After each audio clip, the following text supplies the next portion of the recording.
ഇനി പഠിക്കാൻ പോകുന്ന ഒരു മെയിൻ ടേം ആണ് മാഗ്നിഫിക്കേഷൻ. മാഗ്നിഫിക്കേഷൻ എന്താണ് ഈ മാഗ്നിഫിക്കേഷൻ? നമ്മൾ ഇപ്പൊ കഴിഞ്ഞ ഇമേജ് ഫോർമേഷൻസിലൊക്കെ നമ്മൾ ഈ ഒരു ടേം യൂസ് ചെയ്തു. മാഗ്നിഫൈഡ് ഇമേജ് ആണ് നമുക്ക് കിട്ടുന്നത് എന്നുള്ള ടേം നമ്മൾ യൂസ് ചെയ്തു. ഇപ്പൊ ടെലസ്കോപ്പിൽ കൂടെയാണ് നോക്കുന്നതെങ്കിലും മാഗ്നിഫൈഡ് ഇമേജ് ആണ് കിട്ടുന്നത്. അപ്പൊ വലുതായിട്ട് ഇമേജ് കാണിക്കുന്നുണ്ട്. നമുക്ക് നമ്മൾ കൊടുക്കുന്ന ഒബ്ജക്റ്റ് വെച്ച് കമ്പയർ ചെയ്യുമ്പോൾ എത്ര വലുതാണ് നമ്മുടെ ഇമേജ്, അങ്ങനെ ഒരു കമ്പാരിസൺ നമുക്ക് നോക്കണം. ആ ഒരു ടേമിനെ റെഫർ ചെയ്യുന്ന പേരാണ് മാഗ്നിഫിക്കേഷൻ. അതായത് magnification refers to how many times the height of the object is to the height of the image. Okay ആണോ? ഇമേജിനെ വെച്ച് കമ്പയർ ചെയ്യുമ്പോൾ എത്രത്തോളം വലുതാണോ ചെറുതാണോ, എത്രത്തോളം ഹൈറ്റ് വ്യത്യാസമാണ് നമ്മുടെ ഒബ്ജക്റ്റ്, ഇവർ തമ്മിലുള്ള ഒരു കമ്പാരിസൺ അല്ലെങ്കിൽ റേഷ്യോനെ വിളിക്കുന്ന പേരാണ് മാഗ്നിഫിക്കേഷൻ. അപ്പൊ മാഗ്നിഫിക്കേഷൻ നമ്മളൊരു ഡെഫിനേഷൻ കൊടുത്തിട്ടുണ്ട്. Magnification is the ratio. ഇവരൊരു റേഷ്യോ ആണ്. ഈ റേഷ്യോ എന്ന് പറഞ്ഞാൽ എന്താണ്? രണ്ടാൾക്കാർ തമ്മിലുള്ള ഒരു പ്രൊപ്പോർഷനാണ് നമ്മൾ പറയുന്നത്, റേഷ്യോ ആണ്. അത് എന്തൊക്കെ തമ്മിലുള്ള റേഷ്യോ ആണെടാ? ഇമേജിന്റെ ഹൈറ്റും ഒബ്ജക്റ്റിന്റെ ഹൈറ്റും തമ്മിലുള്ള ഒരു റേഷ്യോ ആണ്. അപ്പൊ നമ്മൾ അതിനൊരു ഇക്വേഷൻ പറയുവാണെങ്കിൽ magnification is equal to height of the image by height of the object. ഇമേജിന്റെ ഹൈറ്റിന് ഞാൻ കൊടുക്കുന്ന ലെറ്റർ HO, ഇമേജിന്റെ ഹൈറ്റിന് ഞാൻ കൊടുക്കുന്ന ലെറ്റർ HI, ഒബ്ജക്റ്റിൻ്റെതിന് കൊടുക്കുന്നത് HO. അപ്പൊ നമുക്കൊരു ഇക്വേഷൻ കിട്ടി, magnification is equal to HI by HO. ഇനി ഇത് രണ്ടുപേരും ഹൈറ്റ് അല്ലേ, ഇതിനൊരു യൂണിറ്റ് ഇല്ലേ എന്ന് ചോദിക്കുന്ന ആൾക്കാരോട് മാഗ്നിഫിക്കേഷൻ ഹൈറ്റ് അല്ലേ? ഇമേജിന്റെ ഹൈറ്റും ഒബ്ജക്റ്റിന്റെ ഹൈറ്റും തമ്മിലുള്ള റേഷ്യോ ആണ്. എടാ മേളിലും സെന്റിമീറ്റർ ആയിരിക്കും, താഴെയും സെന്റിമീറ്റർ ആയിരിക്കും, അല്ലെങ്കിൽ മേളിലും മീറ്റർ ആയിരിക്കും, താഴെയും മീറ്റർ ആയിരിക്കും. അപ്പൊ രണ്ടും തട്ടിപ്പോകത്തില്ലേ? രണ്ടും ക്യാൻസൽ ആയി പോകത്തില്ലേ? അപ്പൊ നമ്മുടെ ഈ മാഗ്നിഫിക്കേഷൻ എന്ന് പറയുന്ന ആൾക്ക് യൂണിറ്റ് ഉണ്ടോ? ഇല്ല, കാരണം രണ്ടും ഹൈറ്റിന്റെ റേഷ്യോ ആണ്. അപ്പൊ മാഗ്നിഫിക്കേഷൻ നമുക്കിപ്പോ ഒരു ഇക്വേഷൻ കിട്ടി, HI ബൈ HO. മാഗ്നിഫിക്കേഷൻ നമുക്ക് വേറൊരു ടേംസിലും പറയാൻ പറ്റും. അതാണ് ഈ രണ്ടാമത്തെ ഇക്വേഷൻ. ശ്രദ്ധിക്കണേ, മാഗ്നിഫിക്കേഷനെ നമ്മൾ ഇമേജിന്റെയും ഒബ്ജക്റ്റിന്റെയും ഹൈറ്റ് വെച്ച് മെൻഷൻ ചെയ്യാം, അല്ലെങ്കിൽ ഇമേജിന്റെയും ഒബ്ജക്റ്റിന്റെയും ഡിസ്റ്റൻസ് വെച്ച് മെൻഷൻ ചെയ്യാം. ഫോർ എക്സാമ്പിൾ, മാഗ്നിഫിക്കേഷൻ എന്ന് പറയുന്നത് ഇമേജിന്റെ ഡിസ്റ്റൻസ് V ബൈ ഒബ്ജക്റ്റിന്റെ ഡിസ്റ്റൻസ് U. അപ്പൊ രണ്ട് രീതിയിലാണ് മാഗ്നിഫിക്കേഷൻ നമുക്ക് ഡിനോട്ട് ചെയ്യാൻ പറ്റുന്നത്. ഒന്ന് ഇമേജിന്റെയും ഒബ്ജക്റ്റിന്റെയും ഹൈറ്റിന്റെ റേഷ്യോ, അല്ലെങ്കിൽ ഇമേജിന്റെയും ഒബ്ജക്റ്റിന്റെയും ഡിസ്റ്റൻസിന്റെ റേഷ്യോ. രണ്ട് ഇക്വേഷൻസ് നിങ്ങൾക്ക് കിട്ടിയേ, HI ബൈ HO എന്നും കിട്ടി, V ബൈ U എന്നും കിട്ടി. അപ്പൊ ഈ രണ്ടും നിങ്ങൾ എന്ത് ചെയ്യേണ്ടി വരും? അപ്ലൈ ചെയ്യേണ്ടി വരും. പ്രോബ്ലങ്ങളിൽ രണ്ടും അപ്ലൈ ചെയ്യേണ്ടി വരും. തന്നിരിക്കുന്ന ക്വസ്റ്റ്യനിൽ ഇമേജിന്റെയും ഒബ്ജക്റ്റിന്റെയും ഹൈറ്റ് ആണ് തന്നിരിക്കുന്നതെങ്കിൽ ഫസ്റ്റ് വൺ നമ്മൾ അപ്ലൈ ചെയ്യും. തന്നിരിക്കുന്ന ക്വസ്റ്റ്യനിൽ ഒബ്ജക്റ്റിന്റെയും ഇമേജിന്റെയും ഡിസ്റ്റൻസ് ആണ് തന്നിരിക്കുന്നതെങ്കിൽ സെക്കൻഡ് ഇക്വേഷൻ നമ്മൾ അപ്ലൈ ചെയ്യും. അപ്പൊ ഈ ക്വസ്റ്റ്യനിൽ ഈ പറയുന്ന ഇക്വേഷനിൽ ഡൗട്ട് ഒന്നുമില്ല. മാഗ്നിഫിക്കേഷൻ എന്താണെന്ന് മനസ്സിലായി, ഡെഫിനിഷൻ പഠിച്ചു, അതിന് യൂണിറ്റ് ഇല്ല എന്ന് മനസ്സിലായി, രണ്ട് ഇക്വേഷൻസും പഠിച്ചു. ഈ പറയുന്ന പെട്ടിക്കകത്തിട്ടിരിക്കുന്ന ആള് വെരി ഇമ്പോർട്ടൻറ്റ്. ഓക്കെ ആണോ? അപ്പം എങ്ങനെയാണെങ്കിൽ ഇത് വെച്ചിട്ട് നമുക്കൊരു ചെറിയ ക്വസ്റ്റ്യൻ ട്രൈ ഔട്ട് ചെയ്ത് നോക്കാം, എങ്കിലേ നിങ്ങൾക്ക് മനസ്സിലാവുള്ളൂ ഇത് എന്തിനാണ് യൂസ് ചെയ്യുന്നത്, എവിടെയാണ് ഇത് ആപ്ലിക്കബിൾ എന്നൊക്കെ ഉള്ളത് ക്വസ്റ്റ്യൻ ചെയ്താലേ മനസ്സിലാവുള്ളൂ. നോക്കടാ ഈ question. Calculate the magnification using the measurements in the figure 2.23. നമ്മൾ നേരത്തെ ചെയ്ത 2.23 എന്ന് പറയുന്ന ഫിഗർ, ഈ പറയുന്ന ഫിഗറിലുള്ള വാല്യൂസ് എടുത്തിട്ട് അതുവഴി അതിന്റെ മാഗ്നിഫിക്കേഷൻ കണ്ടുപിടിക്കാനാണ് പറഞ്ഞിരിക്കുന്നത്. ഓക്കെ, നോക്കാം. ചാലഞ്ച് നോക്കണം. ഇവിടെ മാഗ്നിഫിക്കേഷന്റെ ഇക്വേഷൻ എഴുതിയിട്ടുണ്ട്. നമുക്കറിയുന്ന രണ്ട് ഇക്വേഷൻസ് ആണ്. നമുക്ക് രണ്ടും വെച്ച് ട്രൈ ചെയ്ത് നോക്കാം. കാരണം നമ്മുടെ 2.23 എന്ന് പറയുന്ന ഫിഗറിൽ നമുക്ക് ഹൈറ്റ് ഓഫ് ദ ഇമേജും ഹൈറ്റ് ഓഫ് ദ ഒബ്ജക്റ്റും രണ്ടും തിരിച്ച് തന്നിട്ടുണ്ട്, പ്ലസ് യുവും വിയും തന്നിട്ടുണ്ട്, എല്ലാം ഉണ്ട്. അപ്പൊ നമുക്ക് ആദ്യം height of the image to height of the object എന്ന് പറയുന്ന ഇക്വേഷൻ സബ്സ്റ്റിറ്റ്യൂട്ട് ചെയ്ത് നമുക്ക് വാല്യൂ കണ്ടുപിടിക്കാം. അല്ലെങ്കിൽ നമുക്ക് രണ്ടാമത് യുവും വിയും സബ്സ്റ്റിറ്റ്യൂട്ട് ചെയ്തിട്ടുള്ള മാഗ്നിഫിക്കേഷൻ കണ്ടുപിടിക്കാം. രണ്ടും സെയിം ആയിരിക്കും. ഫസ്റ്റ് നോക്കാമേ. ആദ്യം നമ്മൾ ഹൈറ്റ് വെച്ചിട്ട് നോക്കാൻ പോവാണ്. നമ്മുടെ ഇക്വേഷൻ എന്ന് പറയുന്നത് height of the image by height of the object എന്നാണ്. ഇനി ഹൈറ്റ് ഓഫ് ദ ഇമേജ് എന്ന് പറയുന്നത് ഫിഗറില് ഇതാണ്. ഏത്? ഇത് ഹൈറ്റ് ഓഫ് ദ ഇമേജ്. അത് താഴോട്ടായത് കൊണ്ട് നമ്മൾ അതിനെ എന്തായിട്ട് എടുക്കും? വെറും 0.6 അല്ല, -0.6. ഇനി ഹൈറ്റ് ഓഫ് ദ ഒബ്ജക്റ്റ് വേണ്ടേ? ഹൈറ്റ് ഓഫ് ദ ഒബ്ജക്റ്റ് നോക്കിയപ്പോൾ മേളിലേക്കാണ്, അതുകൊണ്ട് അത് പോസിറ്റീവ് 1.8 ആയിട്ട് തന്നെ ഞാൻ എടുക്കും. ഓക്കെ ആണല്ലോ. ഇനി ഡെസിമൽസ് ആണ് നമുക്ക് കിട്ടിയിട്ടുള്ളത്. ഡെസിമൽസ് വച്ചിട്ട് പ്രോബ്ലംസ് ചെയ്യാൻ ബുദ്ധിമുട്ടുന്ന ആൾക്കാരുണ്ടാവും, അല്ലാത്തവർക്ക് ഡയറക്റ്റ് ചെയ്തു പോവാം. ഇങ്ങനൊരു കേസ് നമ്മുടെ അടുത്ത് വരുമ്പോൾ നമ്മൾ ഇതിനെ എങ്ങനെ സോൾവ് ചെയ്യും എന്നറിയോടാ? നമ്മൾ ഇതിനെ രണ്ടിനെയും ഡിനോമിനേറ്ററിനെയും ന്യൂമറേറ്ററിനെയും, ഫോർ എക്സാമ്പിൾ നമ്മൾ ഡിനോമിനേറ്ററിലും ന്യൂമറേറ്ററിലും ഈ പോയിന്റ് മാറാൻ വേണ്ടിയിട്ടാണ് ട്രൈ ചെയ്യാൻ പോകുന്നത്. എനിക്കിവിടെ ഒരു ഡെസിമൽ പോയിന്റ്, ഒരു പ്ലേസ് ഡെസിമൽ പോയിന്റ് ഉള്ള രീതിയിലാണ് കൊടുത്തിരിക്കുന്നത്. അപ്പൊ അങ്ങനെയാണെങ്കിൽ ഞാൻ മേളിലും താഴെ എന്ത് വെച്ച് മൾട്ടിപ്ലൈ ചെയ്യടാ? 10 വെച്ച് മൾട്ടിപ്ലൈ ചെയ്യും. ഇതിനെ 10 വെച്ച് മൾട്ടിപ്ലൈ ചെയ്യുമ്പോൾ നമുക്ക് എന്ത് കിട്ടും? 6 കിട്ടും. കാരണം പോയിന്റ് മാറ്റാനാണ് നമ്മൾ ചെയ്തത്. താഴെ 18 എന്നും കിട്ടും. 6നെയും 18നെയും നമുക്ക് സോൾവ് ചെയ്താൽ എന്തെന്ന് കിട്ടും? 1/3 എന്ന് കിട്ടി. സൈൻ ഇട്ടോ. മേളില് നെഗറ്റീവ് ആയിരുന്നു, താഴെ ഒന്നുമില്ല. അപ്പൊ ആൻസർ -1/3 എന്ന് കിട്ടും. സത്യോ? അപ്പൊ മാഗ്നിഫിക്കേഷന്റെ വാല്യൂ എന്ത് കിട്ടി നമുക്ക്? -1/3. ഇത് ഏത് ടേംസിൽ നമ്മൾ ചെയ്തത്? ഇമേജും ഒബ്ജക്റ്റിന്റെയും ഹൈറ്റ് വെച്ചിട്ട്. ഈ സെയിം സാധനം നമ്മൾ ഇനി എന്ത് വെച്ച് ചെയ്യാൻ പോവാണ്? യുവും വി വെച്ച് ചെയ്യാൻ പോവാണേ. അപ്പൊ മാഗ്നിഫിക്കേഷന്റെ equation in terms of u and v നമുക്കറിയാം v/u ആണ്. സബ്സ്റ്റിറ്റ്യൂട്ട് ചെയ്യാമല്ലോ. വിയുടെ വാല്യൂ ഫിഗറിൽ എത്രയാടാ? ദേ വി എന്ന് പറഞ്ഞാൽ ഇമേജ് ഡിസ്റ്റൻസ് ആണ്. ഇതാണ് ഇമേജ് ഡിസ്റ്റൻസ്. അത് 30 ആണ്. ലൈറ്റ് റേയുടെ സെയിം ഡിറക്ഷൻ ആയതുകൊണ്ട് അത് +30. 30 ബൈ പ്ലസ് ആയതുകൊണ്ടാണ് മെൻഷൻ ചെയ്യാത്തത്. ഇനി വിയുടെ വാല്യൂ നോക്കാം. ഇമേജിൽ വിയുടെ വാല്യൂ എത്ര? ഇതാണ് വിയുടെ വാല്യൂ 90. അത് ലൈറ്റ് റേയുടെ ഓപ്പോസിറ്റ് ഡയറക്ഷൻ ആണ്. അങ്ങനെയാണെങ്കിൽ അത് എന്തുകൊണ്ടും നെഗറ്റീവ് തന്നെ ആയിരിക്കും. അപ്പൊ താഴെ -90. സോൾവ് ചെയ്യാം. ഇത് ഡെസിമൽ ഒന്നും അല്ല ഭാഗ്യത്തിന്. ഇവിടെ 3 0 ക്യാൻസൽ ആയി പോയി. 3നെ 9നെ നമുക്ക് സോൾവ് ചെയ്യാം. 3 × 3 ആണ് 9. 1/3. ഇവിടെ ഒരു മൈനസ് ഉണ്ട്. അപ്പൊ -1/3. യൂണിറ്റ് ഉണ്ടോ? ഇല്ല. കാരണം രണ്ടും ഒരേ സാധനമായിരുന്നു, യൂണിറ്റ് ഇല്ല. അപ്പൊ -1/3 ആണ് നമുക്ക് രണ്ട് രീതിയിൽ ചെയ്തപ്പോഴും കിട്ടിയ മാഗ്നിഫിക്കേഷൻ. ഇനിയാണോ നോക്ക്, നമുക്ക് മാഗ്നിഫിക്കേഷന്റെ ഒരു വാല്യൂ കിട്ടിയാൽ അതനുസരിച്ച് നമുക്ക് എന്ത് മനസ്സിലാക്കാൻ അറിഞ്ഞിരിക്കണം? ഇമേജും ഒബ്ജക്റ്റും തമ്മിലുള്ള ആ ഒരു വ്യത്യാസം, സൈസിന്റെ വ്യത്യാസം എന്താണെന്നുള്ളത് അറിഞ്ഞിരിക്കണം. അത് ഇവിടെ ഒന്ന് നോക്കാം. ഇവർ എഴുതിക്കുന്നത് നോക്കിയേ. നമുക്ക് കിട്ടിയ മാഗ്നിഫിക്കേഷൻ <1 ആണ് അല്ലെ? നെഗറ്റീവ് വാല്യൂ ആണ് കിട്ടിയിരിക്കുന്നത്. <1 ആണ്. മാഗ്നിഫിക്കേഷൻ <1 ആണെങ്കിൽ നമ്മൾ എന്ത് മനസ്സിലാക്കണോടാ? ഇമേജ് ഒബ്ജക്റ്റിനേക്കാൾ ചെറുതായിരിക്കും അല്ലേ? ആ ഫിഗർ എടുത്ത് നോക്കിക്കേ. ഒബ്ജക്റ്റ് 1.8 സെന്റിമീറ്റർ ആയിരുന്നു, ഇമേജ് 0.6 ഉള്ളൂ. ഓക്കെ ആണോ? അപ്പം 3 ടൈംസ് ആണ് അവിടെ വ്യത്യാസം വന്നിരിക്കുന്നത്. അപ്പം ഒബ്ജക്റ്റും ഇമേജും തമ്മിലുള്ള ആ ഒരു സൈസിന്റെ കമ്പാരിസൺ നമ്മൾ മാഗ്നിഫിക്കേഷൻ വഴി കണ്ടുപിടിച്ചു. എങ്ങനെ കണ്ടുപിടിച്ചു? <1 ആയത് കാരണം ഇമേജ് സ്മോളർ ആയിരിക്കും. ഇനി വേറൊരു കേസും കൂടിയുണ്ട്. കിട്ടിയ മാഗ്നിഫിക്കേഷന്റെ വാല്യൂ നെഗറ്റീവ് ആണ്. നെഗറ്റീവ് വാല്യൂ ആണ് മാഗ്നിഫിക്കേഷന് വരുന്നതെങ്കിൽ നമുക്ക് കിട്ടുന്ന ഇമേജ് എപ്പോഴും റിയലും ഇൻവേർട്ടഡും ആയിരിക്കും. ഫിഗർ നോക്കടാ, ക്ലാരിഫൈ ചെയ്യാം. ദേ കിട്ടിയ ഇമേജ് താഴേക്ക് ഇൻവേർട്ടഡ് ആയിരുന്നു. ലെൻസിന്റെ അപ്പുറത്തെ സൈഡിലാണ് ഇമേജ് ഫോം ചെയ്തത്, റിയലും ആണ്. അപ്പൊ നമുക്ക് മാഗ്നിഫിക്കേഷന്റെ വാല്യൂ <1 അല്ലെങ്കിൽ നെഗറ്റീവ് ആയിട്ട് കിട്ടുന്നുണ്ടെങ്കിൽ ഇമേജ് എന്തായിരിക്കും? റിയലും ഇൻവേർട്ടഡും ആയിരിക്കും. അതാണ് നമ്മുടെ സെക്കൻഡ് പോയിന്റ്. അപ്പൊ മാഗ്നിഫിക്കേഷൻ വഴി ഒരു ക്വസ്റ്റ്യൻ ചോദിച്ചാൽ ചെയ്യാൻ നിങ്ങൾ അറിഞ്ഞിരിക്കണം. ഏതൊക്കെ വെച്ചിട്ട്? ഹൈറ്റ് ഓഫ് ദ ഒബ്ജക്റ്റും ഹൈറ്റ് ഓഫ് ദ ഇമേജും വെച്ചിട്ടാണെങ്കിൽ നിങ്ങൾക്ക് ചെയ്യാൻ അറിയാം HI/HO. അതുപോലെ തന്നെ distance to the image and distance to the object വിയും യുവും തരുവാണെങ്കിൽ അത് വെച്ചിട്ടും മാഗ്നിഫിക്കേഷൻ കണ്ടുപിടിക്കാൻ അറിയണം V/U. ഇത് രണ്ട് ചെയ്യുമ്പോഴും കിട്ടുന്ന ആൻസേഴ്സ് വെച്ചിട്ട് നമുക്ക് എന്തറിയാൻ പറ്റും? അത് റിയൽ ആണോ, ഇൻവേർട്ടഡ് ആണോ, വെർച്വൽ ആണോ, ഇറക്റ്റ് ആണോ എന്നൊക്കെ അറിയാൻ പറ്റും. അതുപോലെ തന്നെ ഇമേജിന്റെ സൈസ് കമ്പാരിസണും നോക്കാൻ പറ്റും. 2 പോയിന്റ്സ് ഇപ്പൊ പഠിച്ചു. കിട്ടിയ ഇമേജിന്റെ മാഗ്നിഫിക്കേഷനിൽ നിന്ന് <1 ആണെങ്കിൽ അത് എപ്പോഴും എന്ത് തന്നെ ആയിരിക്കും? സ്മോളർ ആയിരിക്കും. ഒബ്ജക്റ്റിനെ വെച്ച് കമ്പയർ ചെയ്യുമ്പോൾ സ്മോളർ ആയിരിക്കും.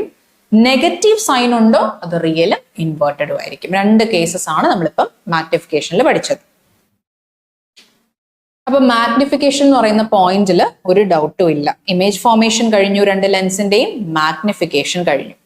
മാഗ്നിഫിക്കേഷൻ പോലെ തന്നെ ഇമ്പോർട്ടന്റ് ആയിട്ടുള്ള ഒരു ടേം ആണെടാ പവർ ഓഫ് ലെൻസ്. അപ്പൊ നമുക്ക് എന്താണ് ഈ പവർ എന്നുള്ളത് നോക്കാം. നമ്മൾ കുറെ കേട്ടിട്ടുള്ളതായിരിക്കും പവർ എന്ന് പറഞ്ഞിട്ടുള്ള സാധനം. ഇപ്പൊ ഒരു കണ്ണാടി വെക്കുന്ന ആൾക്കാരൊക്കെ ആണെങ്കിൽ ഇത്ര പവർ ആണെന്നുള്ള രീതിയിലൊക്കെ നമ്മൾ പറയാറുണ്ട്, എന്റെ പവർ ഇത്രയാണ്, കൂടുതലാണ്, കുറവാണെന്നൊക്കെ.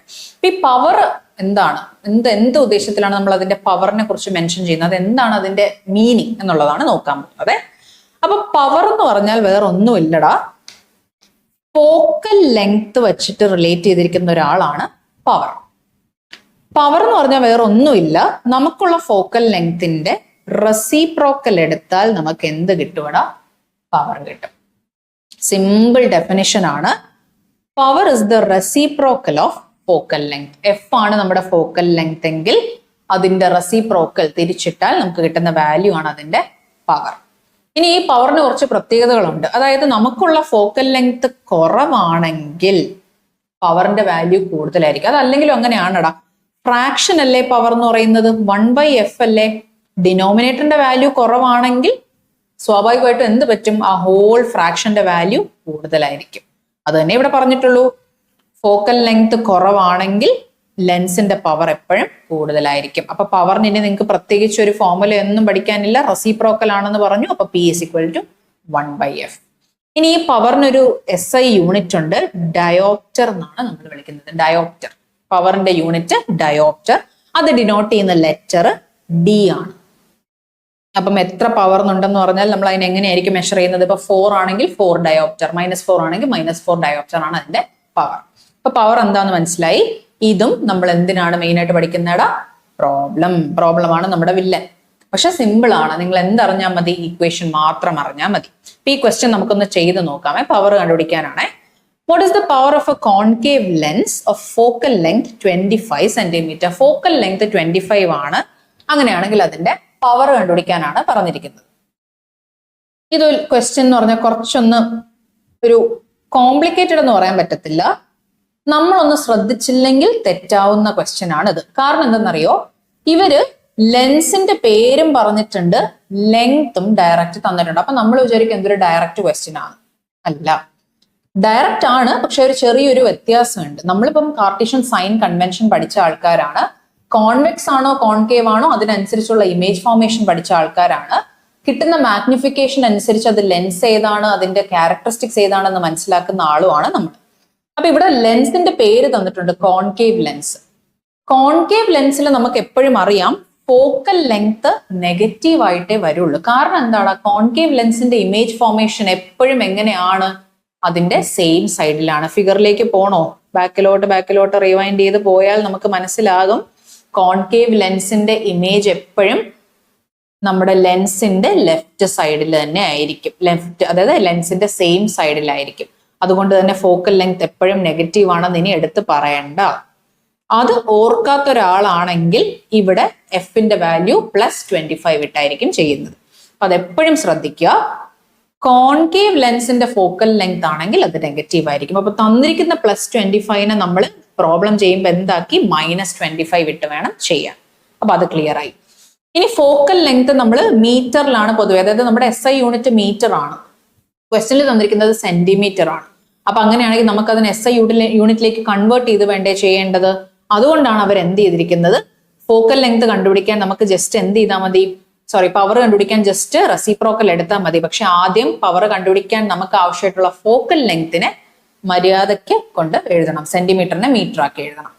നമുക്കറിയാം -25 സെന്റിമീറ്റർ ആണ് നമുക്ക് തന്നിരിക്കുന്ന ഫോക്കൽ ലെങ്ത്. അതിനെ മീറ്റർ ആക്കണമെങ്കിൽ എന്ത് ചെയ്താൽ മതി?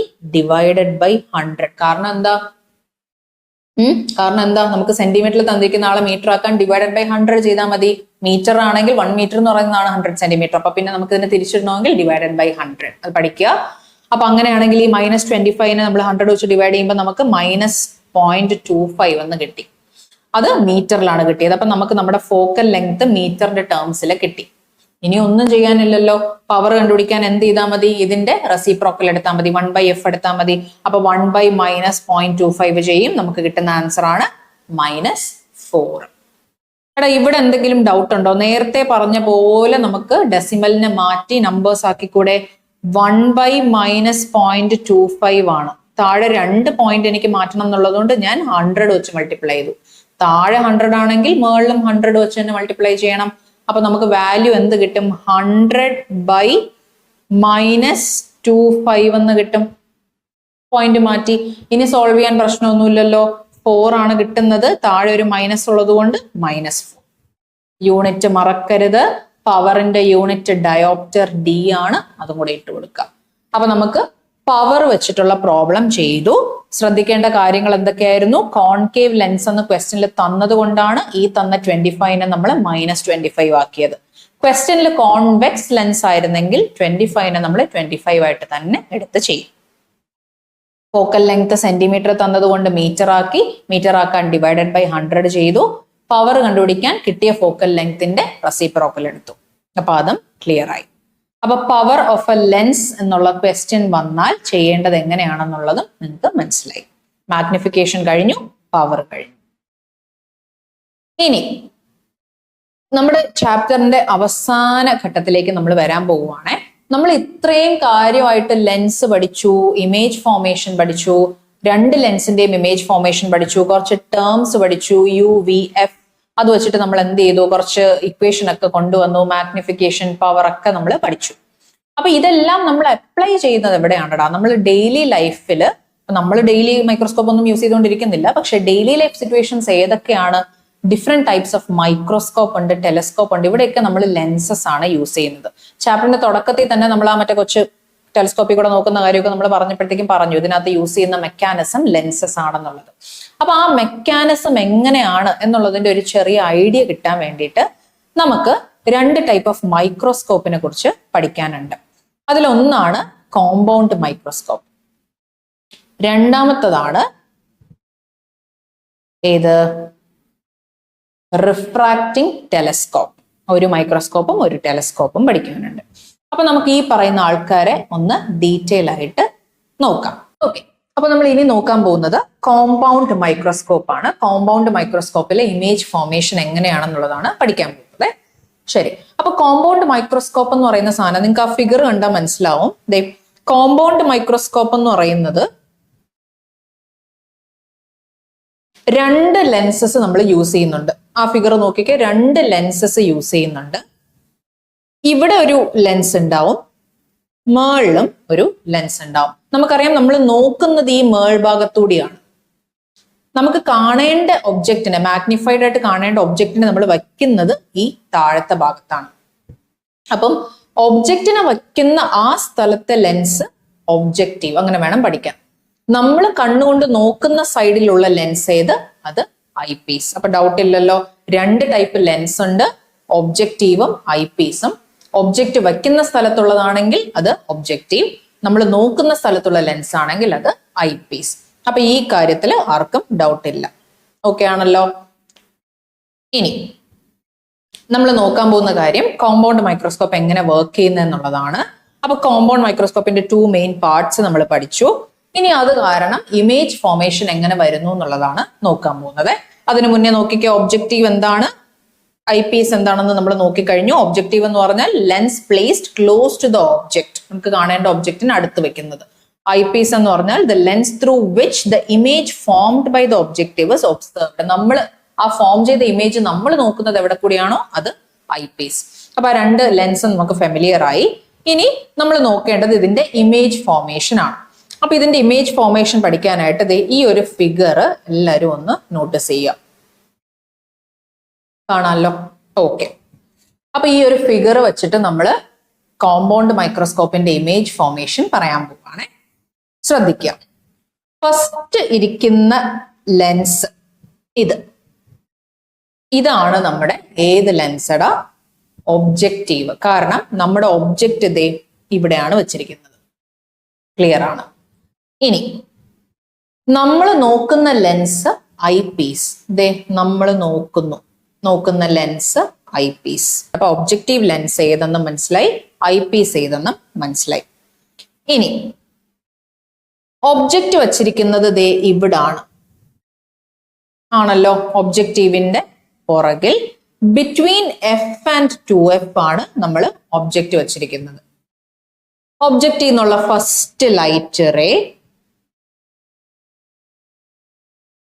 ഇങ്ങനെ പോയി, അത് നേരെ ഫോക്കസിൽ കൂടെ പാസ് ചെയ്ത് പോകുന്ന ഫസ്റ്റ് റേ നിങ്ങൾ കണ്ടു. സെക്കൻഡ് ലൈറ്റ് റേ ഒപ്റ്റിക് സെന്ററിൽ കൂടെ പാസ് ചെയ്തു, അതും നേരെ ഇങ്ങ് പോയി. ഇവര് രണ്ടുപേരും തമ്മിൽ ജോയിൻ ചെയ്യുന്ന പോയിന്റ് ഇത്. അവിടെ ഒബ്ജക്റ്റീവിന്റെ ഇമേജ് ഫോം ചെയ്തു. ഒന്നും കൂടി പറയാം, ശ്രദ്ധിക്കുക. നമ്മൾ വച്ചിരിക്കുന്ന ഒബ്ജക്റ്റ് മേളിലേക്ക് ഇങ്ങനെ ഒരു ഉറുമ്പിനെയാണ് അവർ വെച്ചിരിക്കുന്നത്. അതിൽ നിന്നുള്ള ഫസ്റ്റ് ലൈറ്റ് റേ ദേ പോയി ഫോക്കസിൽ കൂടെ പാസ് ചെയ്തു. സെക്കൻഡ് ലൈറ്റ് റേ ഒപ്റ്റിക് സെന്ററിൽ കൂടെ പാസ് ചെയ്തു, അൺഡിവേറ്റഡ് ആയിട്ട് പോയി. ഇത് രണ്ടും കാരണം വന്ന ഇമേജ് ദേ ഇരിക്കുന്നു ഇവിടെ. ഓക്കെ ആണോ? ഇത്രയും കാര്യങ്ങളിൽ ആർക്കും ഡൗട്ട് ഇല്ല. ഒബ്ജക്റ്റീവിൽ കൂടി നോക്കുമ്പോൾ അവിടെ വന്ന ഇമേജ് ഫോർമേഷൻ ആണ് പറഞ്ഞത്. ഒബ്ജക്റ്റീവ് കൂടി നോക്കുമ്പോഴല്ല, ഒബ്ജക്റ്റീവിന്റെ അടുത്ത് വെച്ചിരിക്കുന്ന ഒബ്ജക്റ്റിന്റെ ഇമേജ് ഫോർമേഷൻ ആണ് ഇപ്പൊ നമ്മൾ പഠിച്ചത്. ഇനി ഈ പറയുന്ന ഒബ്ജക്റ്റീവിന്റെ ഇമേജിന്റെ പ്രത്യേകതകൾ ആദ്യം നോക്കടാ. ഈ വന്ന് ഫോം ചെയ്തിരിക്കുന്ന ആള് ഒബ്ജക്റ്റിനേക്കാൾ കുറച്ച് വലുതാണ്, വലുതാണ്, മാഗ്നിഫൈഡ് ആണ്. അതുപോലെ തന്നെ ഒബ്ജക്റ്റ് മേളിലേക്കാണ് ഇരുന്നത്, നമുക്ക് കിട്ടിയ ഇമേജ് താഴോട്ട് ഇൻവേർട്ടഡ് ആണ്. ഇൻവേർട്ടഡ് ആണ്, ലെൻസിന്റെ അപ്പുറത്തെ സൈഡിലും ആണ് ഫോം ചെയ്തത്, റിയലും ആണ്. 3 ക്യാരക്ടറിസ്റ്റിക്സ് മനസ്സിലായി. ഇനി പറയുന്നത് ശ്രദ്ധിക്കുക. ഒബ്ജക്റ്റീവിന്റെ ഫോം ചെയ്ത ഇമേജ് ഉണ്ടല്ലോ, ഇതായിരിക്കും നമ്മൾ നോക്കുന്ന ഐ പീസിന്റെ ഒബ്ജക്റ്റ് ആയിട്ട് ഇനി ആക്ട് ചെയ്യാൻ പോകുന്നത്. ഒബ്ജക്റ്റീവ് ലെൻസ് വഴി നമുക്ക് കിട്ടിയ ഇമേജ് ഇനി ഐ പീസിന്റെ ഒബ്ജക്റ്റ് ആയിട്ട് ആക്ട് ചെയ്യാൻ പോവുകയാണ്. കാരണം നമ്മൾ നോക്കുന്നത് ആ സൈഡിൽ കൂടെയാണ്. അപ്പൊ നോക്കിക്കേ, ഇനി ഐ പീസിന്റെ ഒബ്ജക്റ്റ് എന്ന് പറഞ്ഞ് ഞാൻ എടുക്കാൻ പോകുന്നത് ദേ ഈ ആളെയാണ്, ഡൗട്ടില്ല. അപ്പൊ അവിടുത്തെ ലൈറ്റ് റേ ഫോർമേഷൻസ് നമുക്ക് നോക്കണ്ടേ? ലൈറ്റ് റേസ് എങ്ങനെ വരുന്നു എന്നുള്ളത്. ദേ പാരലായിട്ട് വന്ന ഒരെണ്ണം ഡൈവേർജ് ചെയ്ത് പോയി. പക്ഷെ നമുക്കത് ഫീൽ ചെയ്തത് എവിടെ നിന്ന് വന്നു എന്നാണ്, ഇവിടെ നിന്ന് ഡൈവേർജ് ചെയ്തു, ഫോക്കസ് ചെയ്തു. അടുത്തത് ഒപ്റ്റിക് സെന്ററിൽ കൂടെ പോയ ആള് അങ്ങനെ തന്നെ പോവും, അതും ഡൈവേർജ് ചെയ്ത് വരുന്നത് ഇവിടെയാണ്. അപ്പൊ നമുക്കൊരു ഫോക്കസ് കിട്ടിയോ? കിട്ടി. റിയൽ അല്ലാത്ത ഫോക്കസ്. അവിടെയല്ലേ ഇമേജ് ഫോം ചെയ്തിരിക്കുന്നത്. എടാ, ഫോം ചെയ്ത ഇമേജ് നോക്കടാ, ഇത് ഇത്രയും വലുത്. അവിടെ എടുത്തു പറയേണ്ട ഒരു കാര്യം, ഇതായിരുന്നു ഐ പീസിന്റെ ഒബ്ജക്റ്റ്. ഫോം ചെയ്ത ഇമേജ് ഇത് വലിയ ഇമേജ് ആണ് കിട്ടിയത്, മാഗ്നിഫൈഡ് ആയിട്ടുള്ള ഒരു ഇമേജ് ആണ് എനിക്ക് കിട്ടിയത്. അതുപോലെ തന്നെ ഞാൻ ശ്രദ്ധിച്ചപ്പോൾ മനസ്സിലായ കാര്യം, ഐ പീസിന്റെ ഒബ്ജക്റ്റ് ഇതായിരുന്നു. അതേ ഡയറക്ഷനിലോട്ട് തന്നെയല്ലേ എനിക്ക് ഇമേജും കിട്ടിയിരിക്കുന്നത്. ഇതിനെ നമുക്ക് ഇൻവേർട്ടഡ് എന്ന് പറയാൻ പറ്റുമോ? തലതിരിഞ്ഞാണ് സാധനം കിട്ടിയതെങ്കിലും അതിന്റെ ഒബ്ജക്റ്റും തലതിരിഞ്ഞല്ലേ ഇരുന്നത്, രണ്ടും ഇൻവേർട്ടഡ് ആയിരുന്നു. അപ്പൊ പിന്നെ എനിക്ക് ഇതിനെ ഒരു ഇൻവേർട്ടഡ് ഇമേജ് എന്ന് പറയാൻ പറ്റുമോ? ഇല്ല, കാരണം എന്റെ ഒബ്ജക്റ്റ് ഈ ഡയറക്ഷനിലായിരുന്നു, എനിക്ക് കിട്ടിയ ഇമേജും ഈ ഡയറക്ഷനാണ്. അപ്പൊ അതൊരു എന്ത് ഇമേജ് ആണെടാ? ഇറക്റ്റ് ഇമേജ് ആണ് എനിക്കിപ്പോ കിട്ടിയിരിക്കുന്നത്. മാഗ്നിഫൈഡ് ആയിട്ടുള്ള ഇറക്റ്റ് ഇമേജ് ആണ്. ഇറക്റ്റ് ആണെങ്കിൽ ഒബ്വിയസ്ലി അത് എന്ത് തന്നെ ആയിരിക്കും? വെർച്വൽ ഇമേജ് ആയിരിക്കും. അപ്പൊ നമ്മൾ ഇത്രയും ഇതിനെ സൂം ചെയ്ത് പറയാൻ കാര്യം എന്ന് പറഞ്ഞാൽ, ഇവിടെ 2 ഇമേജ് ഫോർമേഷൻസ് ആണ് നടക്കുന്നത്. നമ്മൾ മൈക്രോസ്കോപ്പിൽ കൂടി നോക്കുമ്പോൾ ആ ചെറിയ ഒബ്ജക്റ്റ് ഇത്രയും വലുതാവാൻ കാരണം എന്തെന്ന് വെച്ചാൽ അതിനകത്ത് തന്നെ കുറച്ച് മാജിക് നടക്കുന്നുണ്ട്. 2 ഇമേജ് ഫോർമേഷൻ നടക്കുന്നുണ്ട്. ആദ്യം വച്ച ഒബ്ജക്റ്റിന്റെ ഇമേജ് ഫോർമേഷൻ ആര് കാരണം നടക്കുന്നുണ്ട്? ഒബ്ജക്റ്റീവ് ലെൻസ് കാരണം നടക്കുന്നുണ്ട്. ഫോം ചെയ്ത ഇമേജ് ഇത് ഇൻവേർട്ടഡ് ആണ്, റിയൽ ആണ്, കാരണം ലെൻസിന്റെ അപ്പുറത്ത്. അപ്പൊ ഇൻവേർട്ടഡ് ആണ്, റിയൽ ആണ്, മാഗ്നിഫൈഡ് ആണ്. ഇനി ഈ കിട്ടിയ ഇമേജ് ആണ് നമ്മുടെ ഐ പീസിന്റെ ഒബ്ജക്റ്റ് ആയിട്ട് ആക്ട് ചെയ്യാൻ പോകുന്നത്. അങ്ങനെ ആക്ട് ചെയ്തപ്പോൾ നമ്മൾ ഈ സൈഡിൽ നിന്ന് നോക്കുമ്പോൾ നമുക്ക് കിട്ടിയ ഇമേജ് എൻലാർജ്ഡ് ആയിട്ടുള്ള ഒരു ഇമേജ് ആണ്, മാഗ്നിഫൈഡ് ഇമേജ് ആണ്. പക്ഷെ അത് ഒബ്ജക്റ്റിന്റെ സെയിം ഡയറക്ഷനിലേക്കാണ് അത് ഇരിക്കുന്നത്. അതുകൊണ്ട് തന്നെ നമുക്കതിനെ ഇറക്റ്റ് ഇമേജ് എന്ന് വിളിക്കാം, വെർച്വൽ ഇമേജ് എന്ന് വിളിക്കാം. അപ്പൊ നമുക്ക് ഫൈനലി കോമ്പൗണ്ട് മൈക്രോസ്കോപ്പിൽ കൂടെ കിട്ടുന്ന ഇമേജ് ഒരു എൻലാർജ്ഡ് വേർഷൻ ആയിരിക്കും, മാഗ്നിഫൈഡ് വേർഷൻ ആയിരിക്കും. പക്ഷെ അതിന്റെ പ്രത്യേകതകൾ എന്തൊക്കെയായിരിക്കും? അവര് ഇറക്റ്റ് ആയിരിക്കും, അതുപോലെ തന്നെ വെർച്വലും ആയിരിക്കും. അപ്പൊ ഇത്രയും കാര്യങ്ങളിൽ ഡൗട്ട് ഇല്ല. ഇതാണ് കോമ്പൗണ്ട് മൈക്രോസ്കോപ്പിന്റെ വർക്കിംഗ് വരുന്നത്. അപ്പൊ ആ ഫിഗർ മനസ്സിലായല്ലോ. എന്തിനാണ് ആ ഫിഗർ പറഞ്ഞതെന്ന് വെച്ചാൽ എങ്ങനെയാണ് ഒരു കോമ്പൗണ്ട് മൈക്രോസ്കോപ്പ് വർക്ക് ചെയ്യുന്നതെന്ന് നിങ്ങളെ കാണിക്കാൻ വേണ്ടിയിട്ടാണ്. ക്ലിയർ ആയി. അപ്പൊ ഇനി നമുക്കൊന്ന് വായിച്ചു നോക്കാം. ഈ ഫിഗർ ഒബ്സർവ് ചെയ്തിട്ട് നമ്മൾ പഠിച്ചതും വെച്ചിട്ട് നമുക്ക് ഈ ടേബിൾ ഒന്ന് കംപ്ലീറ്റ് ചെയ്യാൻ നോക്കാം. ഓക്കെ ആണല്ലോ. അപ്പൊ ടേബിൾ കംപ്ലീറ്റ് ചെയ്യുമ്പം നമുക്ക് അതിനകത്തുനിന്ന് മനസ്സിലാവുന്ന കാര്യങ്ങളെ ഫസ്റ്റ് ലെൻസ് ഏതൊക്കെയാണ്? ഒബ്ജക്റ്റീവും ഐ പീസ്. ഓക്കെ, ഏതൊക്കെ ലെൻസ് ആണ് ഇവിടെ വച്ചിരിക്കുന്നത്? ഒബ്ജക്റ്റീവിന്റെ ഇവിടെ വച്ചിരിക്കുന്ന ലെൻസ് ഏതടാ? ഫിഗറിൽ നിന്ന് നോക്കിയിട്ട് പറ. കോൺവെക്സ് ലെൻസ് ആണ്. Convex lens. ഐ പീസിന് വച്ചിരിക്കുന്ന ലെൻസ് ഏതാണടാ? അതും എന്ത് തന്നെയാണ്?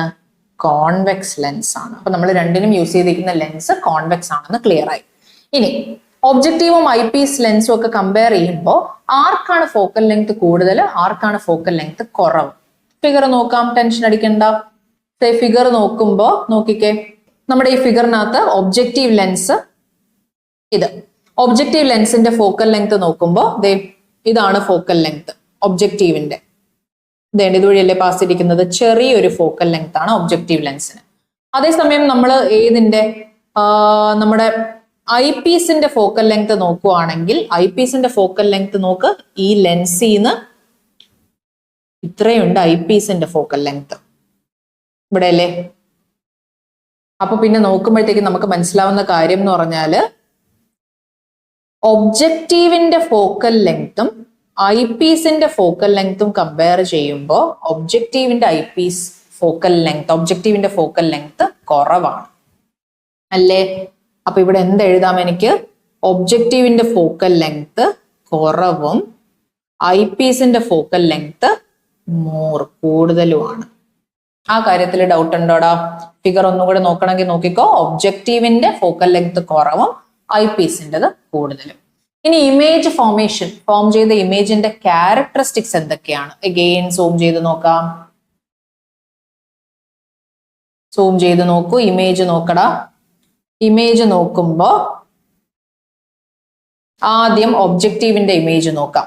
ഒബ്ജക്റ്റീവിന്റെ ഇമേജ് കാണാലോ. ഒബ്ജക്റ്റീവിന്റെ ഇമേജ് ഇതായിരുന്നു. ഏത്? ഇത്. അതേസമയം ഐ പീസിന്റെ ഇമേജ് ഇതായിരുന്നു, വലുത്. ഇവർ രണ്ടുപേരും അവരവരുടെ ഒബ്ജക്റ്റിനെ വെച്ച് കമ്പയർ ചെയ്യുമ്പോൾ വലുതല്ലേ, മാഗ്നിഫൈഡ് അല്ലേ? ആണ്. അപ്പൊ നമുക്ക് എന്തെഴുതാം? ഇമേജിന്റെ ക്യാരക്ടറിസ്റ്റിക്സ് പറയുമ്പോൾ ഫസ്റ്റ് ഓഫ് ഓൾ നമുക്ക് മെൻഷൻ ചെയ്യാം ഈ രണ്ട് ഇമേജസും മാഗ്നിഫൈഡ് ആയിരുന്നു. അപ്പൊ നമുക്ക് ആദ്യം മെൻഷൻ ചെയ്യാം ഇമേജ് മാഗ്നിഫൈഡ് ആണ്. മാഗ്നിഫൈഡ് ആണ്. അതുപോലെ തന്നെ ആദ്യത്തെ കേസിൽ ഇമേജ് റിയൽ ആണോ ഇൻവേർട്ടഡ് ആണോ? ഞാൻ നേരത്തെ പറഞ്ഞ ഓർമ്മയുണ്ടോ? ഈ ഒബ്ജക്റ്റ് ഇങ്ങനെയാണ് ഇരുന്നത്, നമുക്ക് ഒബ്ജക്റ്റീവ് വഴി കിട്ടിയ ഇമേജ് ഇൻവേർട്ടഡ് ആയിരുന്നു. ഇൻവേർട്ടഡ് ആണെങ്കിൽ ഒബ്വിയസ്ലി അത് എന്തായിരിക്കും? റിയൽ ആയിരിക്കും. അപ്പൊ അതൊരു റിയൽ ഒബ്ജക്റ്റ് ആണ്, നമുക്ക് റിയൽ ഇമേജ് ആണ് നമുക്ക് കിട്ടിയത്. അതുപോലെ തന്നെ അത് ഇൻവേർട്ടഡും ആയിരുന്നു. ഡൗട്ടില്ല. സെക്കൻഡ് വൺ, ഐ പീസിന്റെ ഇമേജ് നമുക്ക് നോക്കാം. ഐ പീസിന്റെ ഇമേജ് നോക്കിയപ്പോൾ അത് ഇത്രയും വലിയൊരു ഇമേജ് ആണ് കിട്ടിയത്. അപ്പൊ അതും മാഗ്നിഫൈഡ് ആയിരുന്നു, ഹൈലി മാഗ്നിഫൈഡ് ആയിട്ടുള്ള ഒരു ഇമേജ് ആണ് കിട്ടിയത്. ഇനി അത് എന്ത് ടൈപ്പ് ഇമേജ് ആയിരുന്നടാ? അതിന്റെ ഒബ്ജക്റ്റ് വെച്ച് നോക്കുമ്പോ അതിന്റെ ഒബ്ജക്റ്റിനെ വെച്ച് നോക്കുമ്പോ അതേ സൈഡിലേക്കാണ് നമുക്ക് ഇമേജ് കിട്ടിയത്. അപ്പൊ അതൊരു ഇറക്റ്റ് ഇമേജ് ആയിരുന്നു, അതുകൊണ്ട് തന്നെ വിർച്വലും ആയിരുന്നു. ഡൗട്ട് ഉണ്ടോ? ഇല്ല. അപ്പൊ നമ്മൾ ഒബ്ജക്റ്റീവിന്റെയും ഐ പീസിന്റെയും ലെൻസ് കോൺവെക്സ് ആണെന്ന് മനസ്സിലാക്കി. ഫോക്കൽ ലെങ്ത് ഒബ്ജക്റ്റീവിന് കുറവായിരിക്കും, ഐ പീസിന് കൂടുതലായിരിക്കും.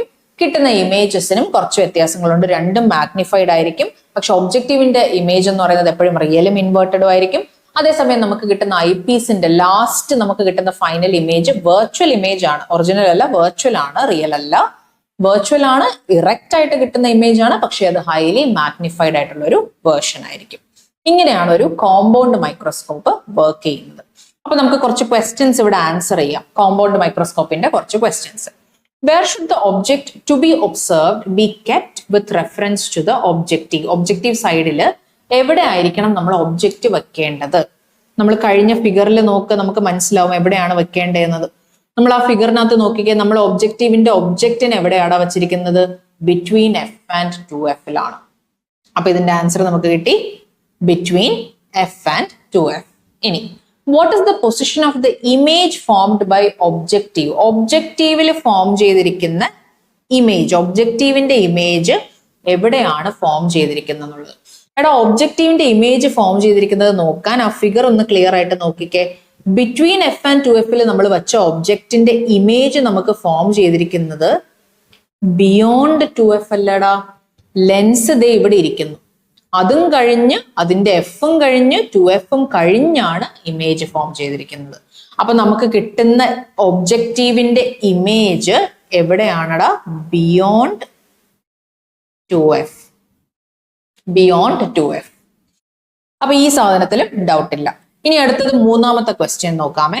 What are the characteristics of this image? നമ്മൾ ഓൾറെഡി എഴുതി വെച്ചിട്ടുണ്ട്. ഒബ്ജക്റ്റീവിന്റെ ഇമേജിന്റെ ക്യാരക്ടറിസ്റ്റിക്സ് എന്തൊക്കെയാണെന്നുള്ളത് നമ്മൾ ഓൾറെഡി പറഞ്ഞു. എന്തായിരുന്നു? മാഗ്നിഫൈഡ് ആണ്, റിയൽ ആണ്, ഇൻവേർട്ടഡ് ആണ്. അത് തന്നെയല്ലേ ഇവിടെ എഴുതേണ്ടത്? മാഗ്നിഫൈഡ് ആയിരിക്കും. ഞാൻ വീണ്ടും ഫുൾ ആയിട്ട് എഴുതുന്നില്ല, നമ്മൾ ഓൾറെഡി പഠിച്ചതാണ്. മാഗ്നിഫൈഡ് ആണ്, റിയൽ ആണ്, പോരാത്തതിന് ഇൻവേർട്ടഡും കൂടി ആയിരിക്കും വരുന്ന ഇമേജ്. അങ്ങനെയാണെങ്കിൽ what would be the characteristics of the image formed by the eye piece? Eye പീസിന്റെ ഇമേജ് എങ്ങനെയായിരിക്കും? അതും നമ്മൾ പഠിച്ചല്ലേ തൊട്ട് മുന്നേ. ഐ പീസിന്റെ ഇമേജ് എന്ന് പറയുന്നത് ദേ മാഗ്നിഫൈഡ് ആണ്. ഐ പീസിന്റെ ഒബ്ജക്റ്റ് വെച്ച് നോക്കുമ്പോൾ ഇറക്റ്റ് ആണ്, വെർച്വൽ ആണ്. ഇറക്റ്റ് ആണ്, വെർച്വൽ ആണ്, അതുപോലെ തന്നെ ഹൈലി മാഗ്നിഫൈഡും ആയിരിക്കും നമുക്ക് കിട്ടുന്ന ഫൈനൽ ഇമേജ്. ആ ക്വസ്റ്റ്യനും കംപ്ലീറ്റ് ആയി. ഇനി നമ്മുടെ ആൻസേഴ്സ് എല്ലാം ഇവരിവിടെ മെൻഷൻ ചെയ്തിട്ടുണ്ട്. ഒബ്ജക്റ്റ് നമ്മൾ എപ്പോഴും വെക്കേണ്ടത് എഫിനും 2f ഇടയ്ക്കാണ്. അപ്പൊ നമുക്കൊരു ലാർജ് റിയൽ ആയിട്ടുള്ള ഒരു ഇൻവേർട്ടഡ് ഇമേജ് കിട്ടും ഒബ്ജക്റ്റീവിന്റെ ഇമേജ് ആയിട്ട്. അത് എവിടെയാണ് ഫോം ചെയ്യുന്നത്? ബിയോണ്ട് 2f ഇതാണ് അടുത്തതിന്റെ ഒബ്ജക്റ്റ് ആയിട്ട് ആക്ട് ചെയ്യുന്നത്. ആരുടെ? ഐ പീസിന്റെ ഒബ്ജക്റ്റ് ആയിട്ട് ആക്ട് ചെയ്യുന്നത്. അത് കഴിയുമ്പോഴത്തേക്കും നമ്മൾ അത് വെക്കുന്നത് അതിന്റെ പൊസിഷൻ എവിടെ ആയിരിക്കും? ഒപ്റ്റിക് സെന്ററിന്റെയും ഐ പീസിന്റെ ഫോക്കസിന്റെയും അവിടെ ആയിരിക്കും, ഇടയ്ക്കായിരിക്കും കിട്ടുന്നത്. നമുക്ക് അത് കഴിഞ്ഞ് കിട്ടുന്ന ഫൈനൽ ഇമേജ് ഒരു ലാർജ് ആൻഡ് വെർച്വൽ ഇമേജ് ആയിരിക്കും ഐ പീസിലൂടെ ക്ലിയർ ആയിട്ട് കാണാൻ പറ്റുന്നത്. അതൊരു വെർച്വൽ ഇമേജ് ആയിരിക്കും. അപ്പൊ ഇവിടെ എല്ലാവർക്കും വരുന്നൊരു ഡൗട്ടാണ്. നമ്മൾ പറഞ്ഞു ഫോക്കൽ ലെങ്ത് ആർക്ക് കുറവടാ? ഒബ്ജക്റ്റീവിന് കുറവും മറ്റതിന് ഐ പീസിന് കൂടുതലുമായിരിക്കും എന്ന് പറഞ്ഞു. എന്തുകൊണ്ടാണ് അങ്ങനെ കുറവ്? അതായത് ഒബ്ജക്റ്റീവ് ലെൻസിന്റെ ഫോക്കൽ ലെങ്ത് കൂട്ടിയാൽ നമുക്കിത് ബെനിഫിഷ്യൽ ആയിരിക്കത്തില്ല, നമുക്കിത് യൂസ്ഫുൾ ആയിരിക്കത്തില്ല. അതിന്റെ റീസൺ എന്തെന്നുള്ളതാണ് നമ്മളിപ്പോ നോക്കാൻ പോകുന്നത്. നോക്കടാ, ഒബ്ജക്റ്റീവിന്റെ ഫോക്കൽ ലെങ്ത് കൂട്ടിയാൽ പ്രശ്നം എന്ന് പറഞ്ഞാൽ നമുക്ക് കിട്ടുന്ന ഇമേജ് സ്മോളർ ആയിരിക്കും. കിട്ടുന്ന ഇമേജ് വീണ്ടും കുറവാണെങ്കിൽ അവിടുത്തെ മാഗ്നിഫിക്കേഷനും കുറവായിരിക്കും. നോക്കിക്കേ, കഴിഞ്ഞ ഫിഗറിൽ നമുക്കത് ക്ലിയർ ആയിട്ട് മനസ്സിലാവുവേ. വീണ്ടും സൂമിങ്. ഈ ഫിഗറിൽ നമുക്ക് മനസ്സിലായ ഒരു കാര്യമുണ്ട്. നമ്മൾ വയ്ക്കുന്ന ഒബ്ജക്റ്റ് ചെറുതാണെങ്കിലും ഒബ്ജക്റ്റീവിന്റെ ഇമേജ് ഫോം ചെയ്യുമ്പോൾ അത് കുറച്ച് വലുതായിട്ടാണ് കിട്ടുന്നത്. അത് വീണ്ടും ഐ പീസിലൂടെ ഫോം ചെയ്യുമ്പോൾ നമുക്ക് കിട്ടുന്നത് കുറച്ചും കൂടി വലിയൊരു ഇമേജാണ്. സപ്പോസ് നമ്മൾ ഒബ്ജക്റ്റീവിന്റെ ഫോക്കൽ ലെങ്ത് എന്ത് ചെയ്യുവാണ്? കുറച്ച് വലുതാക്കിയോ അല്ലെങ്കിൽ മാറ്റിയൊക്കെ വെക്കുവാണ്. ഇപ്പൊ നേരത്തെ നമ്മൾ പറഞ്ഞത് ചെറുതാക്കി ഇരിക്കണം എന്നുള്ളതാണ്. പോട്ടെ, നമ്മൾ വലുതാക്കി വെക്കുവാണ്. പ്രശ്നം എന്തായിരിക്കും? ഒബ്ജക്റ്റിന്റെ ഇമേജ് ഫോം ചെയ്യുമ്പോൾ ചെറുതായിട്ടായിരിക്കും ഫോം ചെയ്യുന്നത്. അതും തീരെ ചെറുതായിട്ടായിരിക്കും ഫോം ചെയ്യുന്നത്. അപ്പൊ നമ്മൾ അത് കഴിഞ്ഞ് അടുത്ത ഐ പീസ് വഴി കിട്ടുന്ന അടുത്ത വെർച്വൽ ഇമേജും വീണ്ടും ചെറുതായിട്ടായിരിക്കും കിട്ടുന്നത്. നമുക്ക് വേണ്ടത് ഒരു മാഗ്നിഫൈഡ് വേർഷൻ അല്ലേ? നമുക്കൊരു മാഗ്നിഫൈഡ് വേർഷൻ വേണമെങ്കിൽ നമുക്കത് നമ്മൾ കൊടുക്കേണ്ട ഒബ്ജക്റ്റ് വെക്കേണ്ടത് എഫിനും 2f ഇടയ്ക്കുമാണ്. അത് കാരണം നമുക്ക് കിട്ടേണ്ട ഇമേജ് കുറച്ച് വലുതും ആവണമെങ്കിൽ നമ്മൾ അത് എന്തായിട്ടായിരിക്കും വെക്കേണ്ടത്? ഫോക്കൽ ലെങ്ത് ചെറുതായിട്ടായിരിക്കും വെക്കേണ്ടത്. അപ്പൊ ആ റീസൺ നിങ്ങൾക്ക് ഇപ്പൊ മനസ്സിലായല്ലോ എന്തുകൊണ്ടാണ് നമ്മൾ ഒബ്ജക്റ്റീവ് ലെൻസിന്റെ ഫോക്കൽ ലെങ്ത് എപ്പോഴും ചെറുതാക്കി വെക്കുന്നത്. കാരണം നമുക്ക് കിട്ടേണ്ട ഇമേജ് കുറച്ച് വലുതായിട്ടാണ് കിട്ടേണ്ടത്. എങ്കിൽ മാത്രമേ മാഗ്നിഫിക്കേഷൻ കറക്റ്റ് ആയിട്ട് കിട്ടത്തുള്ളൂ. നമുക്ക് മാഗ്നിഫൈഡ് വേർഷൻ ആയിട്ടുള്ള ഒരു ഇമേജ് കിട്ടത്തുള്ളൂ. So the objective lens should always have A short focal length. കാര്യം പിടികിട്ടിയല്ലോ എന്തുകൊണ്ടാണ് അതിന് ചെറിയ ഫോക്കൽ ലെങ്ത് എന്നുള്ള കാര്യം മനസ്സിലായി. നമ്മളിപ്പോ പഠിച്ച മൈക്രോസ്കോപ്പ് ഏതാണ്? കോമ്പൗണ്ട് മൈക്രോസ്കോപ്പ് ആണ്. കോമ്പൗണ്ട് മൈക്രോസ്കോപ്പിൽ 2 ലെൻസ് ഉണ്ടെന്ന് പഠിച്ചു. ഈ 2 ലെൻസ് കാരണം ഇമേജ് എങ്ങനെയാണ് ഫോം ചെയ്യുന്നതെന്ന് പഠിച്ചു. നമ്മൾ അവിടെ 2 ഇമേജ് ഫോർമേഷൻ ഉണ്ട്, ആർക്ക് കോമ്പൗണ്ട് മൈക്രോസ്കോപ്പിന് 2 ഇമേജ് ഫോർമേഷൻ ഉണ്ട് എന്നുള്ള കാര്യവും മനസ്സിലാക്കി ആ 2 ഇമേജ് ഫോർമേഷൻ കാരണം കിട്ടുന്ന ഫൈനൽ ഇമേജ് എങ്ങനെ മാഗ്നിഫൈഡ് ആവുന്നു എന്നുള്ള കേസും നമ്മൾ നോക്കി, അതിന്റെ കുറച്ച് ക്വസ്റ്റ്യൻസും ചെയ്തു. അപ്പൊ അങ്ങനെയാണെങ്കിൽ അടുത്ത സെക്കൻഡ് ആപ്ലിക്കേഷനിലേക്ക് പോകാമല്ലോ. ലെൻസിന്റെ അടുത്തൊരു ആപ്ലിക്കേഷൻ ആണ് റിഫ്രാക്റ്റിംഗ് ടെലസ്കോപ്പ്. റിഫ്രാക്റ്റിംഗ് ടെലസ്കോപ്പ് എന്ന് പറയുമ്പോൾ നമുക്ക് ടെലസ്കോപ്പ് എന്നുള്ള സാധനം എന്താണെന്ന് നമുക്ക് അറിയാം ഓൾറെഡി. ദൂരെയുള്ള സാധനങ്ങളെ, ഡിസ്റ്റന്റ് ആയിട്ടുള്ള ഒബ്ജക്ട്സിനെ നമുക്ക് അടുത്ത് കാണാൻ, മൂണിനെയൊക്കെ നമ്മൾ അടുത്ത് കാണാൻ വേണ്ടിയിട്ട് നമ്മൾ യൂസ് ചെയ്യുന്നതാണ് ടെലസ്കോപ്പ്. ഈ പറയുന്ന ടെലസ്കോപ്പിലും ഇതുപോലെ തന്നെ നമുക്ക് എന്തൊക്കെ ഉണ്ടടാ, 2 ലെൻസ് ഉണ്ട്. നേരത്തെ അതേപോലെ തന്നെയാണ് മെക്കാനിസം ഒക്കെ. 2 ലെൻസ് ഉണ്ട്. ഈ 2 ലെൻസ് കാരണം നമുക്ക് കിട്ടുന്ന ഇമേജസ് എങ്ങനെയായിരിക്കും എന്നുള്ളതാണ് നമ്മൾ അടുത്തത് നോക്കാൻ പോകുന്നത്. ഓക്കെ, അപ്പൊ റിഫ്രാക്റ്റിംഗ് ടെലസ്കോപ്പിന്റെ ഇമേജ് ഫോർമേഷൻ നമ്മൾ നോക്കാൻ പോവുകയാണ്. ആദ്യം ഈ ഫിഗർ നോക്കിക്കോടാ. നേരത്തെ പറഞ്ഞതുപോലെ തന്നെ നമുക്ക് ഇതിന്റെ ഫിഗർ ഒന്ന് ഇവാലുവേറ്റ് ചെയ്യാമേ. അപ്പൊ അതിൽ നിന്ന് മനസ്സിലാവും ഇമേജ് ഫോർമേഷൻ എങ്ങനെയാണ് വരുന്നത്. നേരത്തെ പോലെ തന്നെയാണ് ഓൾമോസ്റ്റ്. ഓക്കെ, അപ്പൊ ഇവിടെ നമുക്ക് 2 ലെൻസ്, റിഫ്രാക്റ്റിംഗ് ടെലസ്കോപ്പിലും നമ്മൾ പറഞ്ഞ കോമ്പൗണ്ട് മൈക്രോസ്കോപ്പ് പോലെ 2 ലെൻസ് തന്നെയാണുള്ളത്. സെയിം പേര് തന്നെയാണ്. ഒബ്ജക്റ്റ് ഇരിക്കുന്ന സ്ഥലത്തുള്ളത് ഒബ്ജക്റ്റീവും, നമ്മൾ നോക്കുന്ന സ്ഥലത്തുള്ളത് ഐ പീസും. അപ്പൊ ഇവിടെ നമ്മൾ നോക്കുന്ന സൈഡിൽ ഒരു ഐ പീസും വെച്ചിട്ടുണ്ട്, ഇപ്പുറത്തൊരു ഒബ്ജക്റ്റീവും ഉണ്ട്. അപ്പൊ ഒബ്ജക്റ്റ് വെച്ചിരിക്കുന്നത് എന്തായാലും ഈ ഭാഗത്തായിരിക്കും. ഓക്കെ, അപ്പൊ നമുക്ക് നോക്കാം. ഈ വച്ചിരിക്കുന്ന ഓബ്ജക്റ്റിന്റെ അവിടെ നിന്നുള്ള ലൈറ്റ് റേസ് ഫസ്റ്റ് ഒബ്ജക്റ്റീവ് കൂടെ പാസ് ചെയ്യുവാണ്. നമ്മൾ നേരത്തെ പഠിച്ച അതേ മെക്കാനിസം ആണടാ. ഒന്ന് ഓർത്ത് നോക്കിക്കേ. ഒബ്ജക്റ്റീവിൽ നിന്ന് ലൈറ്റ് റേസ് ഒബ്ജക്റ്റീവ് എന്നുള്ള ലൈറ്റ് റേസ് ഒബ്ജക്റ്റീവ് വഴി പാസ് ചെയ്യും. അതുവഴി നമുക്കൊരു ഇമേജ് ഫോം ചെയ്യും. ആ ഇമേജ് ആയിരിക്കും അടുത്ത ഐ പീസിന്റെ ഒബ്ജക്റ്റ് ആയിട്ട് ആക്ട് ചെയ്യുന്നത്. അങ്ങനെ നമുക്ക് അവിടെ നിന്നൊരു ഇമേജ് കിട്ടും. സെയിം മെക്കാനിസം ഇവിടെ അതെന്താന്ന് നമുക്ക് നോക്കാൻ പോകാം. അപ്പം ദേ ഒബ്ജക്റ്റീവിൽ നിന്നുള്ള ആ ലൈറ്റ് റേസ്, ആദ്യത്തെ ലൈറ്റ് റേ ദേ വരുന്നുണ്ട്, രണ്ടാമത്തെ ലൈറ്റ് റേ ദേ പോകുന്നുണ്ട്. ഇവര് 2 പേരും മീറ്റ് ചെയ്ത ആ പോയിന്റില് നമുക്കൊരു ഇമേജും ഫോം ചെയ്തു. ഓക്കെ ആണോ? ഇനി ഈ ഫോം ചെയ്ത ഇമേജും വച്ച ഒബ്ജക്റ്റും അവർ കൊടുത്തിട്ടില്ല, ഞാൻ ജസ്റ്റ് ഇവിടെ വരച്ചാണേ.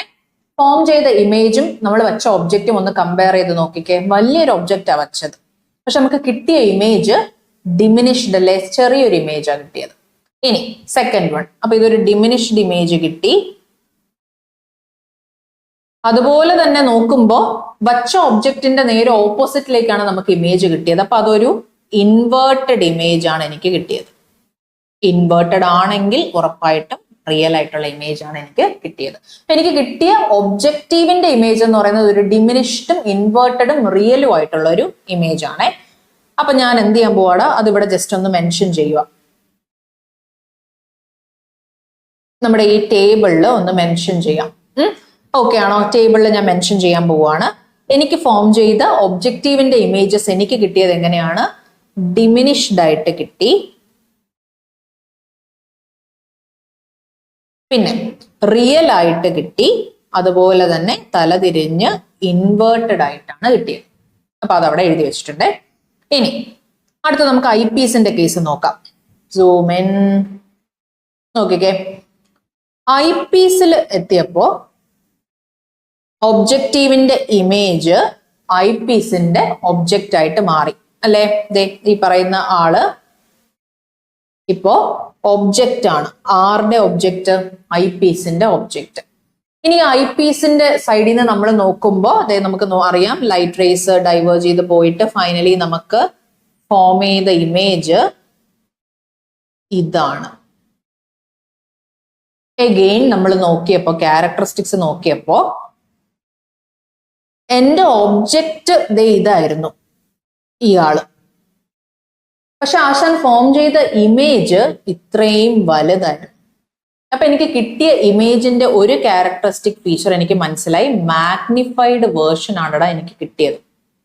മാഗ്നിഫൈഡ് വേർഷൻ പ്ലസ് ഇമേജ് ഇങ്ങോട്ടായിരുന്നു, സോറി ഒബ്ജക്റ്റ് ഇങ്ങോട്ടായിരുന്നു, ഇമേജും ഇങ്ങോട്ട് തന്നെയാണ്. അപ്പൊ അത് എന്തായിരിക്കും എടാ? തലതിരിഞ്ഞ് ഇൻവേർട്ടഡ് ആണോ? അല്ല. അത് നമുക്ക് എന്തായിട്ട് കിട്ടി? ഒരു ഇറക്റ്റ് ഇമേജ് ആയിട്ടാണ് കിട്ടിയത്.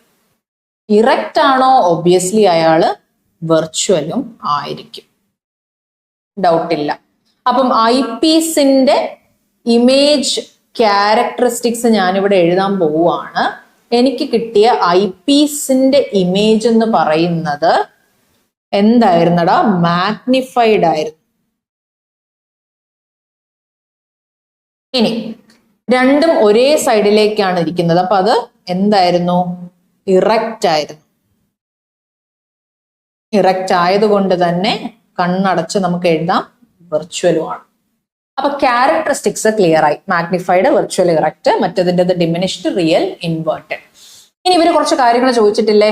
ഒബ്ജക്റ്റീവിന്റെയും ഐ പീസിന്റെയും ഫോക്കൽ ലെങ്ത് ഏതാണ് കൂടുതൽ, അപ്പർച്ചർ ഏതാണ് കൂടുതൽ? ഇതൊക്കെ നമുക്ക് ആൻസർ ചെയ്യണം. നോക്കിക്കേ, ഫോക്കൽ ലെങ്ത് നോക്കാം. ഒബ്ജക്റ്റീവിന്റെ ഫോക്കൽ ലെങ്ത് നിങ്ങളൊന്ന് നോക്കിക്കേ ഫിഗറിൽ. എടാ, ഒബ്ജക്റ്റീവ് എന്ന് പറഞ്ഞാൽ ഈ lens.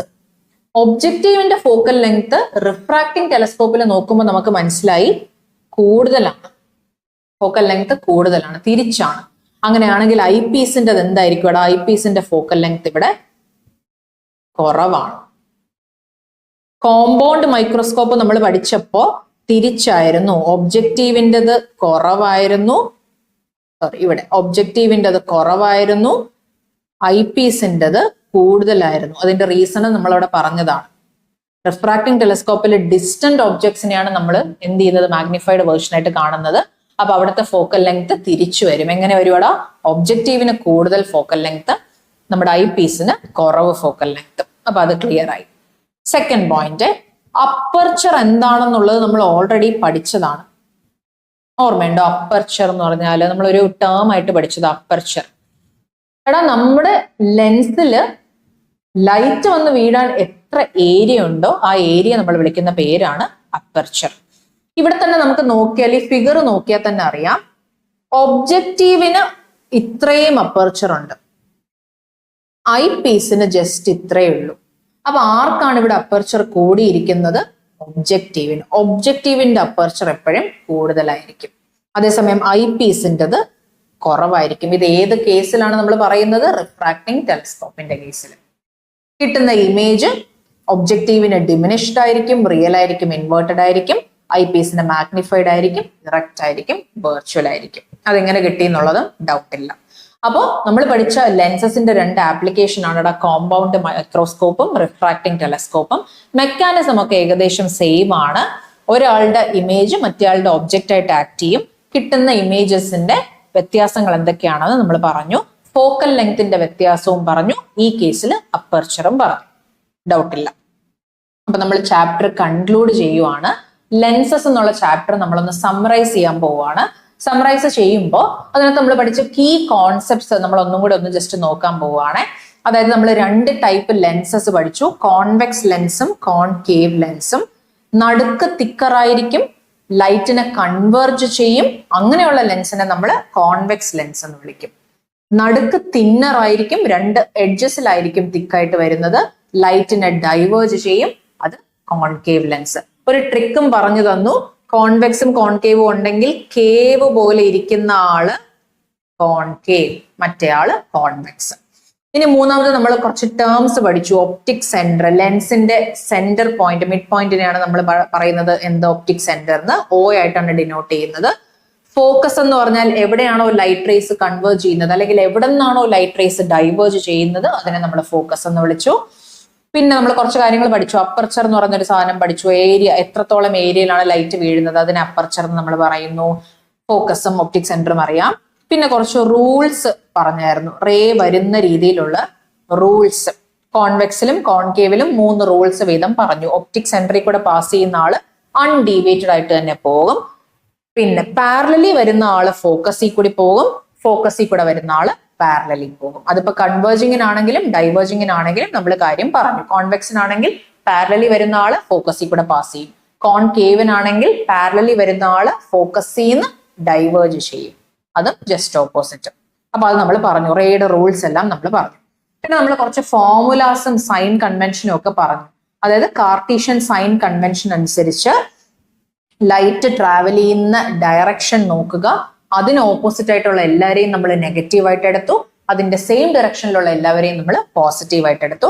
മുകളിലോട്ടുള്ളതെല്ലാം positive, താഴോട്ടുള്ളതെല്ലാം negative. Completely done. ഇനി അടുത്തത് ഫോക്കൽ ലെങ്ത്തിന്റെ കേസ് പറയുവാണെങ്കിൽ കോൺവെക്സിന് എപ്പോഴും പോസിറ്റീവ് ആയിരിക്കും, കോൺകേവിന് നെഗറ്റീവ് ആയിരിക്കും, അതും അറിയാം. ഒബ്ജക്ട് ഡിസ്റ്റൻസിനെ യു ആയിട്ട് എടുത്തു, പിന്നെ എന്താണ് ഇമേജ് ഡിസ്റ്റൻസിനെ വി ആയിട്ടും നമ്മൾ എടുത്തു. അതെങ്ങനെയാണ് പോസിറ്റീവ് എങ്ങനെയാണ് നെഗറ്റീവ് എന്ന് വരുന്നതൊക്കെ നമ്മൾ കാർട്ടീഷ്യൻ സൈൻ കൺവെൻഷനിൽ മെൻഷൻ ചെയ്തിട്ടുണ്ട്. പിന്നെ നമ്മളൊരു ലെൻസ് ഇക്വേഷൻ പഠിച്ചു, 1/f = 1/v - 1/u. മാഗ്നിഫിക്കേഷന് നമ്മളൊരു ഇക്വേഷൻ പഠിച്ചു, height of the image by height of the object, അല്ലെങ്കിൽ ഇമേജിന്റെ ഡിസ്റ്റൻസ് v ബൈ ഒബ്ജക്റ്റിന്റെ ഡിസ്റ്റൻസ് u. അത് പോരാതെ തന്നെ നമ്മൾ അതിന്റെ കൂടെ നമ്മൾ പഠിച്ചതാണ് പവർ ഓഫ് എ ലെൻസ് എന്ന് പറയുന്നത് എപ്പോഴും ഫോക്കൽ ലെങ്ത്തിന്റെ റെസിപ്രോക്കൽ ആണ്, 1/f ആണ്. അത് എപ്പോഴും മീറ്ററിലെ ഡിനോട്ട് ചെയ്യത്തുള്ളൂ. അതിന്റെ യൂണിറ്റ് ഡയോപ്റ്റർ ആണെന്ന് നമ്മൾ പറഞ്ഞു. പിന്നെ ഈ പറയുന്ന lens equation 1/f = 1/v - 1/u ന്റെ വേറൊരു ഫോമിൽ നമ്മൾ പഠിച്ചു. എന്തായിരുന്നടാ അത്? f = uv by v - u എന്നുള്ള ഒരു ഫോർമുലയും കൂടെ നമ്മൾ പഠിച്ചിട്ടുണ്ടായിരുന്നു. അതെന്താണ്? ലെൻസ് ഇക്വേഷൻ ആണ്. ഫോക്കൽ ലെങ്ത് കണ്ടുപിടിക്കാൻ പാടുള്ള കേസുകളിൽ നമ്മൾ അതിനെ ഡയറക്ട്ലി നമുക്ക് കണ്ടുപിടിക്കാനുള്ള ഫോർമുലയാണ് ഈ ഫോർമുല. അപ്പൊ ഇത്രയും കാര്യങ്ങളാണ് ലെൻസസിൽ പഠിച്ചത്. എല്ലാവർക്കും ചാപ്റ്റർ മനസ്സിലായി എന്ന് വിശ്വസിക്കുന്നു. Thank you so much.